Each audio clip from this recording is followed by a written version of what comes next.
নগরী তলিয়ে আছে 11,000 হেক্টর জমির বোরো ধান। এর মধ্যে 57% ধান কাটা হয়েছে।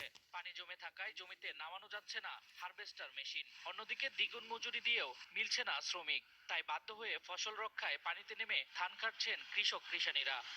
ধান তো নদীতে পাঠাই জলে লয়ে গেছে গা। যা ওই আনা হয়েছে এখন আর বৃষ্টির লেগে আর বাগাইতে হয় না। রোদের কারণে ধানের মধ্যে সে কেরাইতেছে কেতো নষ্ট ফলাটাইও নষ্ট। আমলা বলতে একদমই পাওয়া যেতেছে না। কৃষক একবারে পায় পাগলের মতো। সরকারি সহায়তা প্রদানের লক্ষ্যে ক্ষতিগ্রস্ত চাষিদের তালিকা তৈরি করা হচ্ছে বলে জানিয়েছে কৃষি বিভাগ। শামস তাবরিজ উচ্ছ্বাস, যমুনা নিউজ। সামান্য বৃষ্টিতে আবারও ডুবল চট্টগ্রাম। বিকেলে মাত্র ঘণ্টাখানেকের বৃষ্টিতে হাঁটু থেকে কোমর পানিতে তলিয়ে যায় নগরীর প্রবর্তকের মোড়, মুরাদপুর সহ বেশিরভাগ নিচু এলাকা। ভোগান্তিতে পড়েন অফিস ফেরত মানুষেরা। পানি মারিয়েই গন্তব্যে যেতে হয় ভুক্তভোগীদের। সড়কে সৃষ্ট জলাবদ্ধতায় বিকল হয়ে পড়ে ছোট বড় যানবাহন। বৃষ্টি থেমে গেলে ঘণ্টাখানেক পর নেমে যায় পানি। জলাবদ্ধতা নিরসন প্রকল্পে দীর্ঘ সময় ধরে নগরীর বেশিরভাগ খাল খননের পাশাপাশি চলছে নালা নর্দমার সংস্কার কাজও। বর্ষা মৌসুমের আগে কাজ শেষ না হওয়ায় দুর্ভোগ বেড়েছে দাবি ভুক্তভোগীদের। খাল খনন কর্মসূচি ও নর্দমা পরিষ্কারের ফলে এবার জলাবদ্ধতা 70% কমবে দাবি সংশ্লিষ্টদের। সেটা প্রতি বছরই হচ্ছে। মেয়র আসতেছে, মেয়র যাচ্ছে, কোনো কাজই হচ্ছে না। ত্বরিত ব্যবস্থা নেওয়া দরকার মেয়র সাহেবের। যখন বৃষ্টি পড়বে পানি তো থাকবে, এটা তো স্বাভাবিক। ওই যে কনস্ট্রাকশন শিলফাইড কনস্ট্রাকশন মেটেরিয়ালস রয়ে গেছে, যার কারণে পানি প্রবাহ একটু অবস্ট্রাকশন হচ্ছে। তো এইটা তারপরে আজকে আমি দেখেছি উইদিন 1 আওয়ার, আমি 45 মিনিটস টু 1 আওয়ার মধ্যে কিন্তু পানি নেমে গেছে। রাতের বাংলাদেশে একটা বিরতি নিচ্ছি, দর্শক সঙ্গেই থাকুন।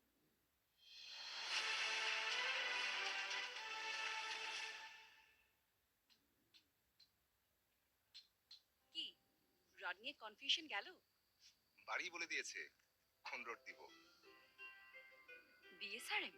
হ্যাঁ, দেখেছো এখনো কত নতুন। বাবা কিন্তু বেস্ট রোডটাই নিয়েছিল। তাহলে আমরা কোন রোড দিয়ে বাড়ি বানাবো? বিএসআরএম। ছোট হোক বা বড়, বাড়ি আপনার লাইফের নাম্বার 1 ঘটনা। তাই বাড়ি করুন নাম্বার 1 স্টিল দিয়ে। বাংলাদেশের নাম্বার 1 স্টিল বিএসআরএম। ডাভ কি সাবানের থেকে আলাদা? আপনার সাবান আর ডাভ নিন। একদিকে সাবান দিন আর অন্যদিকে ডাভ। সাবানের দিকটা রুক্ষ লাগে আর ডাভের দিকটা নরম ও কোমল, কারণ ডাভ সাবানের থেকে আলাদা। এর 1/4 ময়েশ্চারাইজিং ক্রিম দেয় নরম, কোমল ও উজ্জ্বল ত্বক। তফাৎটা বুঝতে আজই ডাভ ব্যবহার করুন।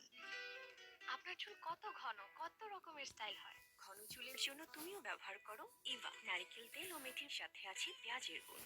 চুল করে ঘন, গায়ে মনের মতো স্টাইল করার স্বাধীনতা।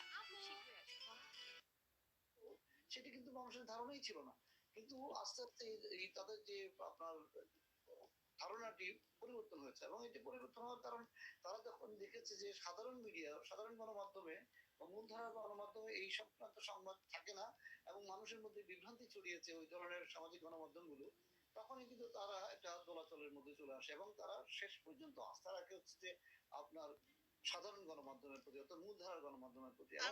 আমরা গণমাধ্যমের বিভিন্ন সমস্যা নিয়ে কথা বলছিলাম, সমাধান পুরোপুরি বলবো না, কিন্তু কিছু আশার কথাও উঠে এসেছে। কালকেও নিশ্চয়ই দিনভর আসলে গণমাধ্যমের স্বাধীনতা নিয়ে আলোচনা হবে। আজকের মতো আজকে আমাদের আলোচনাটা শেষ করতে হচ্ছে। আপনাদের দুজনকেই অসংখ্য ধন্যবাদ আজ আমাদের সাথে যুক্ত হবার জন্য। ধন্যবাদ। দর্শক, এই ছিল আজকের সংবাদ যোগে। আগামীকাল ঠিক রাত 10টায় আবারও দেখা হবে নতুন কোনো বিষয় ও তার বিস্তারিত নিয়ে। ৭১-এর সাথেই থাকুন।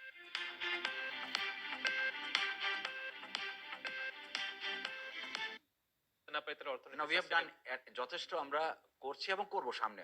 কিন্তু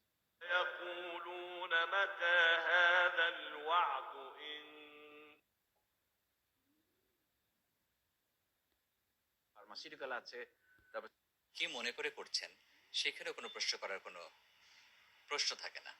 সুতরাং যেহেতু সবই নেওয়া হইতেছে এবং হালনাগাদ করা হচ্ছে, অতএব এটা নিয়ে অরিড হওয়ার কিছু নেই। আমরা যেভাবে হোক যারা আছে তাদের নাম ভাঙ্গিয়ে চলতেছে অথবা তারা মাথাচাড়া দিয়ে ওঠার চেষ্টা করতেছে, তার আগেই আমরা তাদেরকে দমন করব।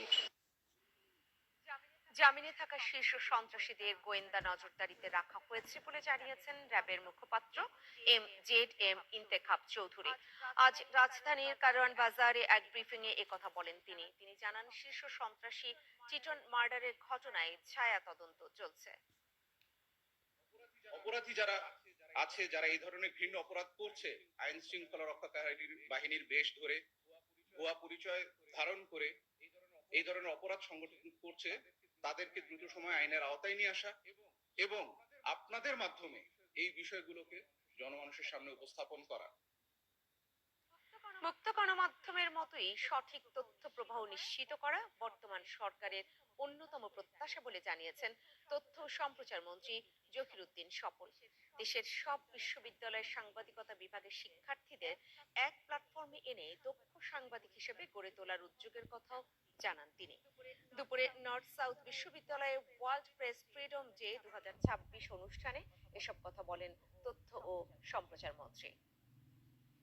গণমাধ্যম সম্পর্কে যে একটা সর্বসম্মত শ্রদ্ধাভাজন জনমত, সেটাকে কিন্তু